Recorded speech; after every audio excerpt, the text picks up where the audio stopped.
परळी वैजनाथ येथील लोकनेते स्वर्गीय गोपीनाथराव मुंडे शासकीय तंत्रनिकेतन संस्था या ठिकाणी शिक्षक दिन मोठ्या उत्साहात आणि आनंदात साजरा करण्यात आला.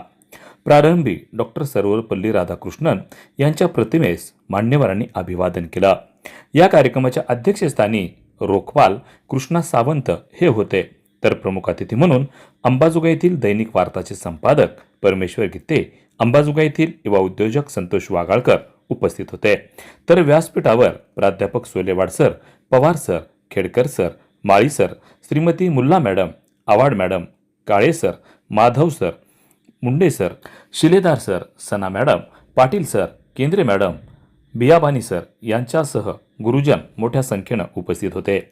या कार्यक्रमासाठी प्रमुख अतिथी असलेले दैनिक वार्ताचे संपादक परमेश्वर गित्ते यांनी शिक्षक दिनाच्या निमित्तानं विद्यार्थ्यांना संबोधित करताना सांगितलं की समाजात गुरुशिवाय कोणी श्रेष्ठ नाही किंवा मोठं नाही. आई ही आद्य गुरु असली तरी सामाजिक संस्कार करण्याचं काम गुरुजन करत असतात. जगातल्या कुठल्याही पदावर जायचं असेल तर तो गुरुशिवाय किंवा शिक्षकाशिवाय तिथपर्यंत पोहोचू शकत नाही.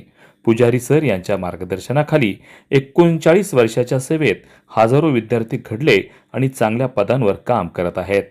शिक्षक दिनाच्या निमित्तानं समाजानं खऱ्या अर्थानं शिक्षकांची कृतज्ञता दिन साजरा करण्याची गरज असल्याचं गित्ते यांनी सांगितलं. तर युवा उद्योजक संतोष वागाळकर यांनी शिक्षक दिनाच्या निमित्तानं आपल्या भावनांना वाट मोकळी करून दिली.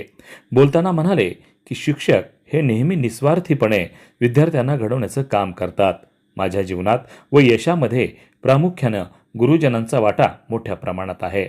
मी सुद्धा ITIचा विद्यार्थी आहे, म्हणून आज यशस्वी उद्योजक बनू शकलो. विद्यार्थ्यांनी गुरूंप्रती कायम आदरभाव ठेवला पाहिजे अशी अपेक्षा व्यक्त केली. या प्रसंगी प्राध्यापक महादेव पुजारी व इतरांनी आपलं मनोगत व्यक्त केलं. या कार्यक्रमासाठी प्राध्यापक, कर्मचारी, अधिकारी, विद्यार्थी मोठ्या संख्येनं उपस्थित होते.